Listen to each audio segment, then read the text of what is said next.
am so glad it's spring. Isn't that just so much more beautiful? I had no idea that I craved not winter so badly. That was my first winter in the mountains and I got cabin fever. And next year I'll vlog it. I'll vlog it so hard with you guys that I won't get cabin fever because I'll have so much fun showing you what the Appalachian Mountains are like in the winter. Because it's cold and everything is like that, not like this. And hi guys. So we are outside doing some more serious guerrilla gardening.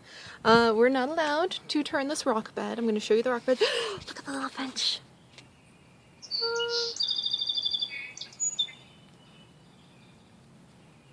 He's singing for us. Are you going to do it again, buddy? That's so cool. He's just like right here. In fact, I think he's hanging out here for the spray millet. I think that he is waiting for the spray millet that I put out for the birds. Oh, he's so cute. Bye, little finch. That was cool. But we're not allowed to put anything garden-wise in our rock bed. We have a beautiful rock bed in our front. Yeah. Normally I put a whole bunch of these pots. They're full of like the dead tomato plants from last year, my dead mums and everything else that I need to like take care of. So yeah, it's kind of silly, but we're not normally allowed to put anything into the rocks, and that's driving me batty. So I'm really doing some serious guerrilla gardening because I've cleared out just a teensy little strip under the fences. And what we're gonna do is we're gonna plant these guys, some of these guys in there. Some morning glories and evening glories, and I'm really excited about that because I'm hoping what they'll do is they'll come up and they'll go all the way up the fence, and I'll just have these beautiful morning and evening glories cascading down the fence. That's my goal. Also, darling through those are clementine peels that darling threw in the yard. You guys, just because it's like apple cores or banana peels or clementine peels, it takes months for those to break down. So put them over in the compost. That was silly. I bet he just forgot. He was in the hammock yesterday.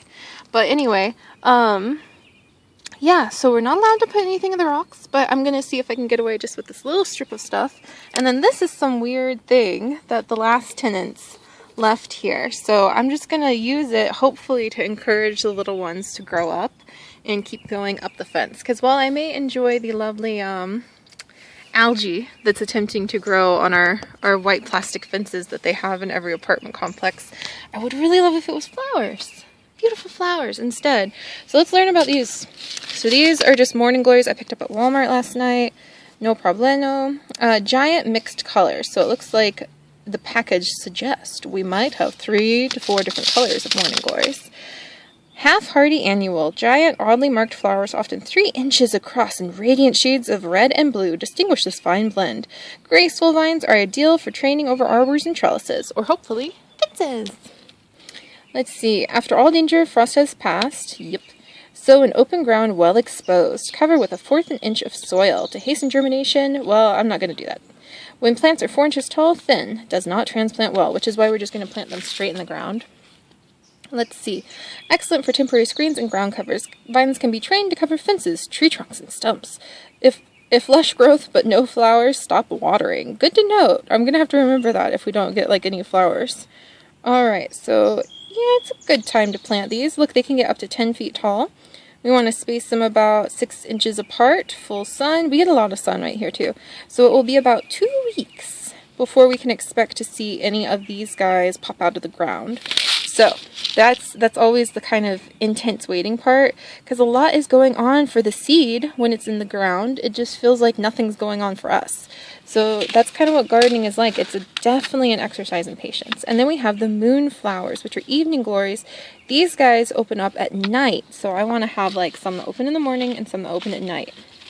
Now let's learn about these guys. Annual. Huge, delicately flowered, fragrant flowers more than 4 inches across. Opens in the evenings. Vigorous climbing vine. Blooms all summer. Quite attractive near a porch or veranda where the fragrance can be enjoyed by the moonlight. Ooh, so darling and I might sit out here. We like to sit out when the nights are nice and just talk or stare at the stars. It's just a really peaceful time. For earlier bloom, start indoors. No, we're okay. Cover with 1/4 inch of soil.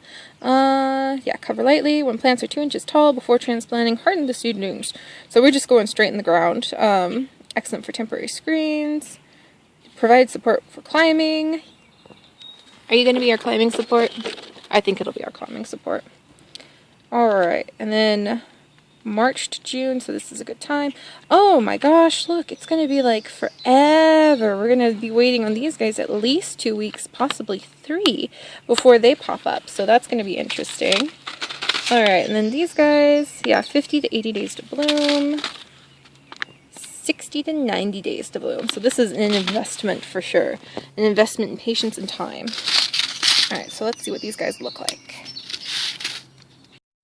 Gosh, these seeds look so different. So we've got these guys. These are the morning glories.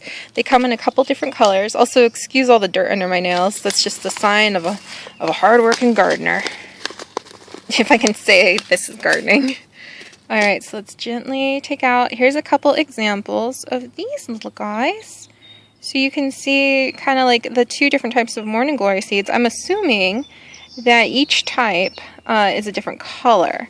But then I got the evening glory seeds open and I was like, oh my gosh, because look at these guys. They're so different. Look how different they are. That is so cool. So I'm going to see, I think I'm going to get like, whoops, I dropped one. No, there's not many of you. There's not many in the package either. There's only like a few left. And I want to line the fence over there in our secret garden with some of these guys. So it looks like the morning glories are going to win more than the moon ones, but I think I'll put 4 of you over here to give you a good chance. And then, hang on a second. Just going to shake a few into my hand. There we go.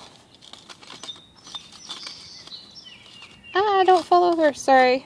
Sorry. Alright, there we go. Ta-da! So there we go. We've got some little seeds we're going to try out planting. Listen to those happy birds today. Oh my gosh, that makes me happy. So we're going to just like kind of space these throughout. I think we'll start, like I might even clear out that little spot right there and put more of them over because that would be so cool.